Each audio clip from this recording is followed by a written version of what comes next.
Yo we oh hey yo hey yo we oh hey yo we oh hey yo we oh hey yo hey yo hey yo we oh hey yo we oh yo hey yo hey yo we oh hey yo hey yo we oh hey yo we oh hey yo we oh hey yo hey yo we oh hey yo we hey yo hey yo we oh hey yo hey yo we oh hey yo we oh hey yo we oh hey yo hey yo we oh hey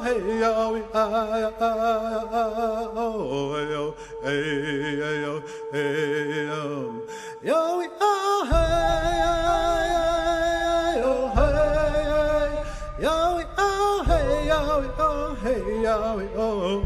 hey yo hey yo we oh hey yo hey yo we oh hey yo we oh hey yo we oh hey yo hey yo we oh hey yo we hey yo hey yo we oh hey yo hey yo we oh hey yo we oh hey yo we oh hey yo hey yo we oh hey yo. Welcome to Conspiracy Corner Podcast. This is Abe, your host. Just got off work probably about a couple hours ago. It's 8:34 a.m., January 29th, 2021. This will be a late episode for you all because sadly I got grounded on YouTube. But hey, if anything, you're going to get a bunch of uploads hitting you at once, so have fun with that. But yeah, today actually was a pretty chill day. I think that they got, knock on wood, this new setup that they're trying to do with my job. Hopefully they got it down packed, you know. But today I've been doing kind of a mini series on Native American mythology and legends, and it seems to have delved into the paranormal also. So, like I always say, I'm a broken record, but all things connect. And yeah, it's connecting into the paranormal. So, today's episode, we're going to be covering Native American ghost stories. And there will be a part 2, I'm sure, because I have plenty of them. So you'll see it come back around again. And you all will have to excuse me. I just went into a sneezing fit. So if I'm sniffling here and there, that's what it is. But we'll get on with the show. We'll start with a little introduction for you all by Richard Erdos and Alfonso Ortiz. This is taken from American Indian Myths and Legends. Ghost stories and tales of the dead are essential parts of almost every people's folklore. The American Indians are no exception. The ghosts here, however, are not necessarily always evil or threatening. The dead don't automatically become ghosts either. So all haunting visions are not necessarily spirits of the departed. Among some tribes, there are only vague ideas of the existence of an afterlife. Dead was the end, and that was that. At the other extreme of the cultural spectrum were the burial mound builders like the Natchez, who practice an elaborate death cult with pyramids for the dead. So there you go, pyramids popping up. The ruler was buried with treasures of copper, mica, shell, and pearls, as well as a host of women and retainers dispatched to serve him in the next world, kind of like the pharaohs, killing females or servants to serve you in the next life. Kind of ties in with the Atlantean theory, you know. In between are the cultures that envision the souls of the dead living in the spirit land in much the same way that they lived on earth. The men hunting buffalo, gathering crops, or fishing, the women tending to the home or teepee. The Mondans believed that people had 4 souls, which goes back to ancient Egypt too. They had 3 souls. They had the Ka, and I can't get into it now. I'll probably make an episode on it eventually. I plan on going back to Egypt, definitely, as far as podcasting. But they have like 3, so the belief that there is 4. And the sage and meadowlark souls merged to form the spirit that went on to another world. The 3rd soul remained in its old lodge, and the 4th appeared from time to time simply to frighten people. In variations of the classical Orpheus theme, the tales here recount several voyages made by the living into the land of the departed, from either curiosity or devotion to a dead relative. While the Greek hero follows this beloved to a world underground, his Indian counterpart may find himself traveling to the bottom of a lake, across the Milky Way, or above or over mountains and plains similar to those inhabited by the living. Although the road is usually strewn with traps for the cowardly or careless, exchanges between the dead and the living are common. Men or women suddenly find out that they have married a ghost, a discovery that puts an interesting twist in romance. The lives of the dead and the living are not generally compatible over the long run, it would seem. Each must return to his or her own kind eventually, so that order may be re-established. Relations with the departed continue, however, through ritual. Among many tribes, a warrior must purify himself, fast and abstain from sex in order to propitiate the ghost of an enemy he has killed. When a Sioux died, his Wanagi, his ghost or soul, left the body but stayed near for 4 days. You'd better please this spirit, Lame Deer said, or it might make trouble. With every meal, you leave a morsel aside for the spirits, an offering. When I drink some minsha, wine, or suta, hard liquor, I always spill a little bit for an old wino friend saying, "Here, Cola, it's something for you to enjoy." Pour one out for your homies. A good man could take his horse along to the happy hunting grounds.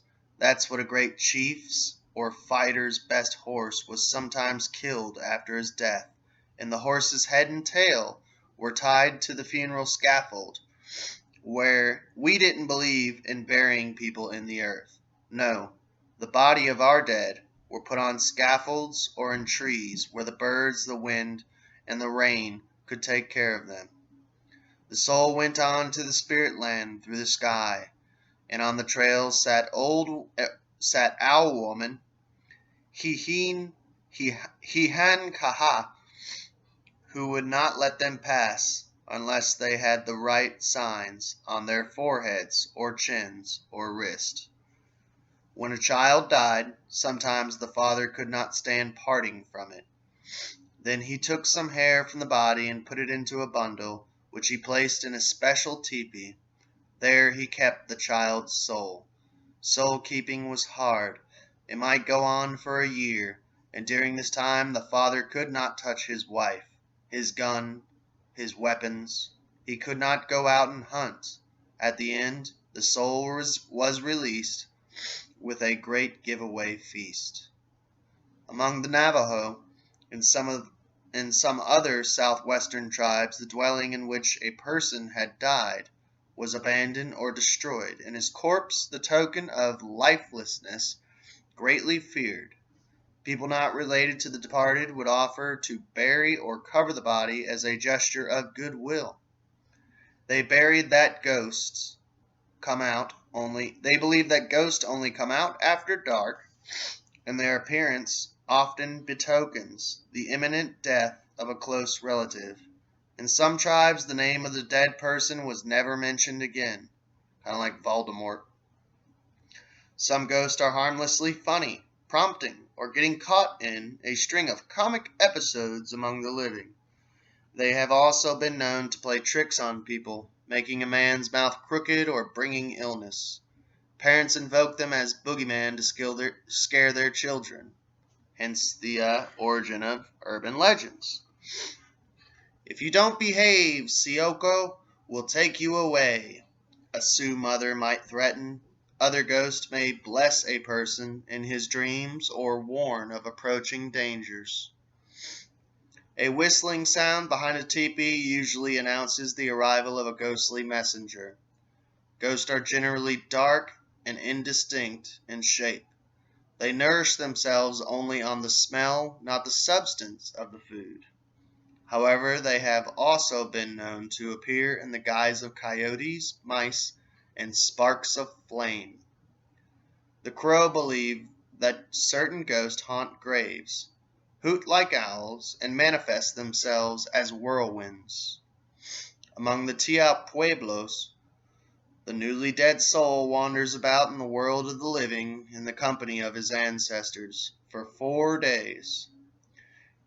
By the way, 4 days, that's like the death number in numerology. During which time the village remains generally uneasy. Relatives fear that the soul might become lonely and return to take one of them with him.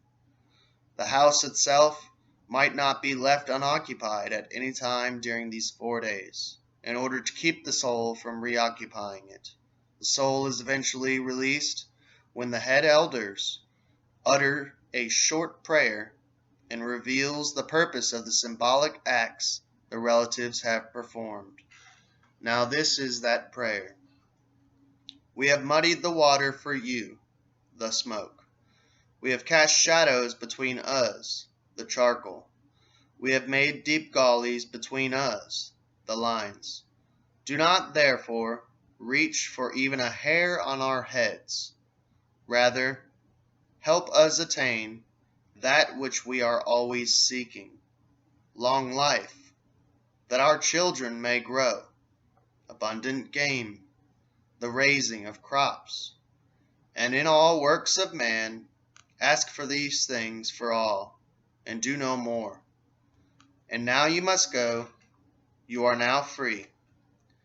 When Incarnation, Pena, the last sacred clown of San Ildefonso Pueblo, had been dead 4 days, one of his friends remarked, "He is already up there in the mountains, making rain for us." So here we begin our first tale, a Brule Sioux legend, Two Ghostly Lovers. Long ago there lived a young, good-looking man whom no woman could resist. He was an elk charmer, a man who had elk medicine, which carries love power. When this man played Siotanka, the flute, it produced a magic sound. At night, a girl hearing it would just get up and go to him. Forsaking her father and mother, her own lover or husband, maybe her mind told her to stay, but her heart was already beating faster and her feet were running. Yet the young man, the elk charmer himself, was a lover with a stone heart. He wanted only to conquer women, the way a warrior conquers an enemy. After they came to him once, he had no more use for them. So in spite of his wonderful powers, he did not act as a young man should, and was not well liked. One day when the elk charmer went out to hunt buffalo, he did not return to the village. His parents waited for him day after day, but he never came back. At last they went to a special kind of medicine man who has finding stones, quote unquote, that give him the power to locate lost things and lost people. After this holy man had used these finding stones, he told the parents, "I have sad news for you. Your son is dead, and not from sickness or an accident. He was killed. He is lying out there on the prairie." The medicine man described the spot where they would find the body. It was as he had said. Out on the prairie their son was lying dead, stabbed through the heart. Whether he had been killed by an enemy warrior, or a wronged husband from his own tribe, or even a discarded, thrown away girl, no one ever knew. His parents dressed him in his finest war shirt, which he had loved more than all his women, and in dead man's moccasins, whose soles are beaded with spirit land designs. They put his body on the funeral scaffold, and then the tribe left that part of the country, for it was a very bad thing, this killing which was probably within the tribe. It was, in fact, the worst thing that could happen, even though everybody was thinking that the young man had brought it on himself. One evening, many days' rides away, when the people had already forgotten this sad happening and were feasting in their teepees, all the dogs in the camp started howling. Then the coyotes in the hill took up their mournful cry. Nobody could discover the reason for all this yowling and yipping. But when it finally stopped, the people could hear hooting of many owls. Speaking of death and ghostly things, the laughter in the camp stopped. The fires were put out, and empty flaps to the teepees were closed. People tried to sleep, but instead they found themselves listening. They knew a spirit was coming. Finally, they heard the unearthly sounds of a ghost flute, and a voice that knew very well, the voice of the dead young man with the elk medicine. They heard the voice singing, "Weeping I roam, I thought I was the only one. Who had known many loves, many girls, many women, too many of them. Now I am having a hard time. I am roaming, and I have to keep on roaming as long as the world stands." After that night, the people heard the song many times. A lone girl coming home late from a dance, a young woman up before sunrise to get water from the stream would hear the ghostly song mixed with the sound of a flute, and they could see the shape of a man wrapped in a gray blanket hovering above the ground, for even as a ghost this young man would not leave the girls alone. Well, it all happened long ago, but even now, the old-timers at Rosebud, Pine Ridge, and the Cheyenne River are still singing this ghost song. Now there was another young man who also had a cold heart. He too made love to many girls and soon threw them away. He was a brave warrior, though. He was out a few times with a girl who was in love with him, and he said he would marry her, but he didn't really mean it. He was like many other men who would make the same promise only to get under a girl's blanket. One day he said, "I'll have to go away on a horse-stealing raid. I'll be back soon, and then I'll marry you." She told him, "I'll wait for you forever." The young warrior went off and never came back. He forgot all about her. The girl, however, waited for a long time. Well, this young man roamed for about for 4 years and had many loves. Then one time, when he was out hunting, he saw a fine teepee. It had a sun and moon design painted on it. He recognized it immediately. It was the teepee of the girl he had left long ago. Is she still good looking and loving? He wondered. I'll find out. He went inside, and there was the girl, lovelier than ever. She was dressed in a white, richly quilled buckskin dress. She smiled at him. My lover, have you come back at last?" After serving him a fine meal, she helped him take off his moccasins and his war shirt. She traced his scars from many fights with her fingers. "My warrior," she said, "lie down here beside me on this soft, soft buffalo robe." He lay down and made love to her, and it was sweeter than he had ever experienced, sweeter than he ever could have imagined. Then she said, "Rest and sleep now." You guys like my girl voice? The young man, though not so very young anymore, woke up in the morning and saw the morning sun shining into the tepee. But the tepee was no longer bright and new. It was ragged and rotting. The buffalo robe under which they had slept was almost hairless and full of holes. He lifted the robe and pulled it aside to look at the young girl, and instead of a living, beautiful woman, he found a skeleton. A few strands of black hair still adhered to her skull, which seemed to smile at him. The young girl had died there long ago, waiting for him to come back. He had made love to a spirit. He embraced bones. He had kissed a skull. He had coupled with a skeleton. As the thought sank in, the warrior cried aloud, jumped up, and began running in great fear, running he knew not where. When he finally came to, he was in Witko, mad.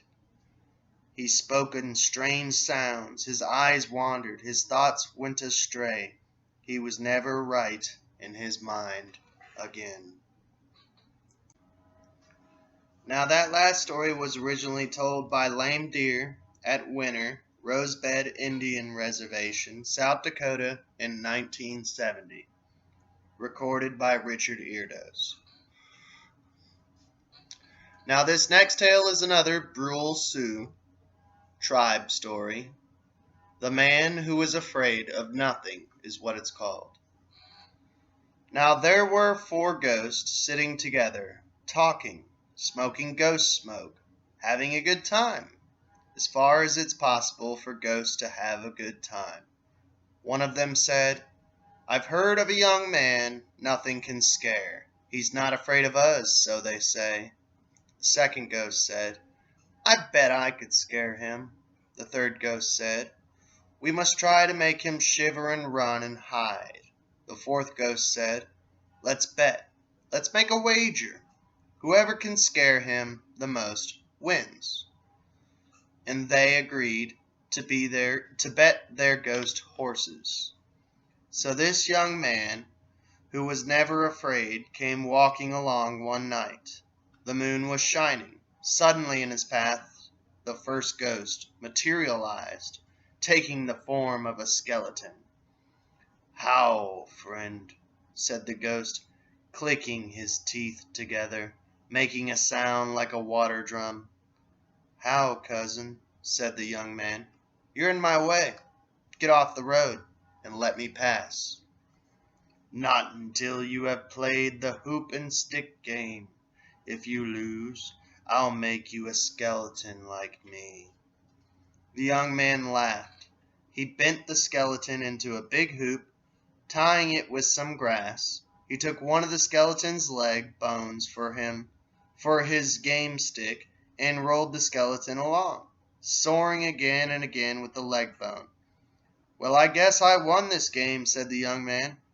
"How about some shinny ball?" The young man took the skeleton's skull and used the leg bone to drive its head of him like a ball. "Ouch!" said the skull. "You're hurting me. You're giving me a headache." "Well, you asked for it. Who proposed this game? You or me? You're a silly fella."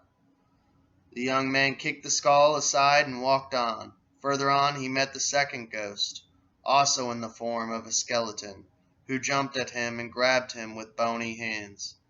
"Let's dance, friend," the skeleton said. "A very good idea, cousin ghost," said the young man. "What shall we use for a drum and a drumstick?" "I know. Taking the ghost's thigh bone and skull, the young man danced and sang, beating on the skull with the bone. "Stop! Stop!" cried the skull. "This is no way to dance. You're hurting me. You're giving me a headache." "You're lying, ghost," said the young man. "Ghosts can't feel pain." "I don't know about other ghosts," said the skull, "but me, I'm hurting." "For a ghost, you're awfully sensitive," said the young man. "Really, I'm disappointed. There we were, having a good time, and you spoiled my fun with your whining. Groan somewhere else." The young man kicked the skull aside and scattered the rest of the bones all over. "Stop your whining," said the young man. "It gives you something to do." Then he went on. Soon he came upon the third ghost, another skeleton. "This is getting monotonous," said the young man. "Are you the same as before? Did I meet you further back?" "No," said the ghost. "Those were my cousins. They're soft. I'm tough. Let's wrestle. If I win, I'll make you into a skeleton like me."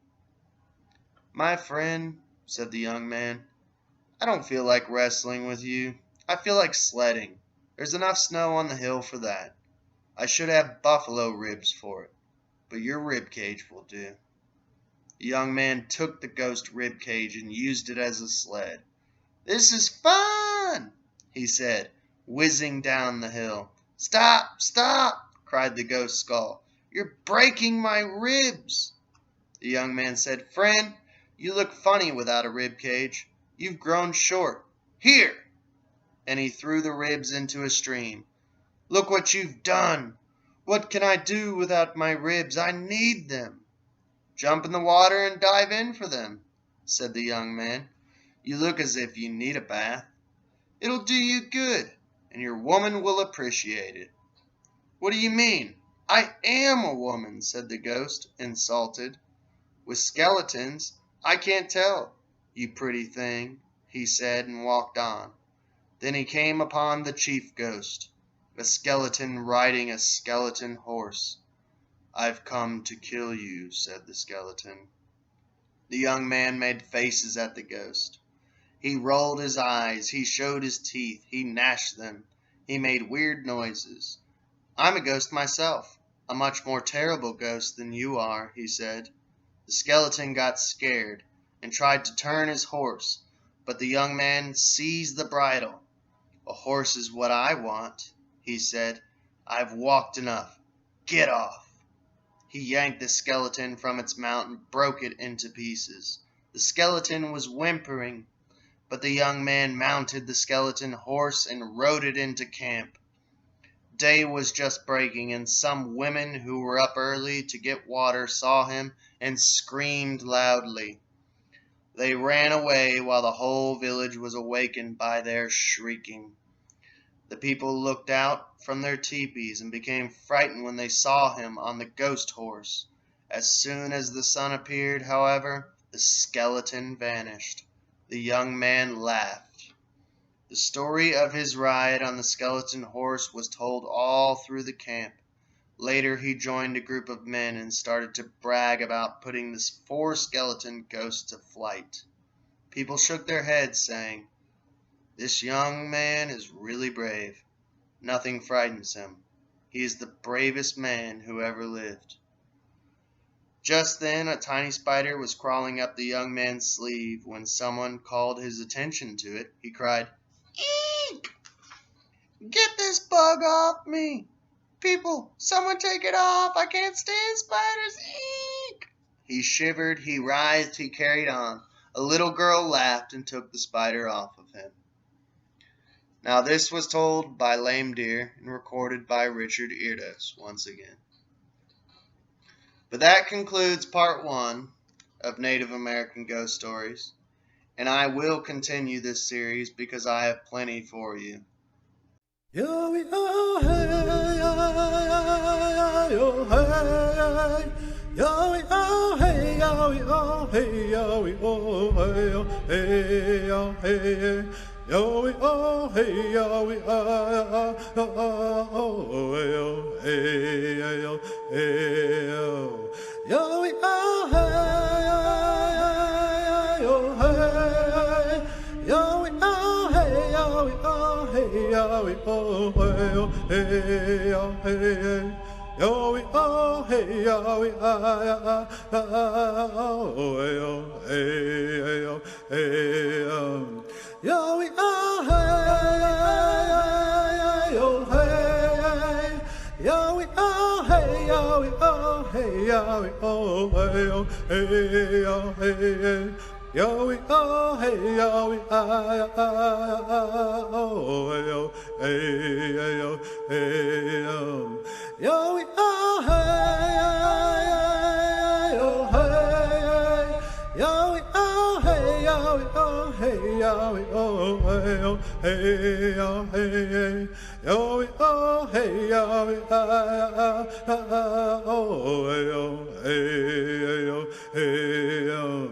yo we oh hey yo hey yo we oh hey yo we oh hey yo we oh hey yo hey yo we oh hey yo we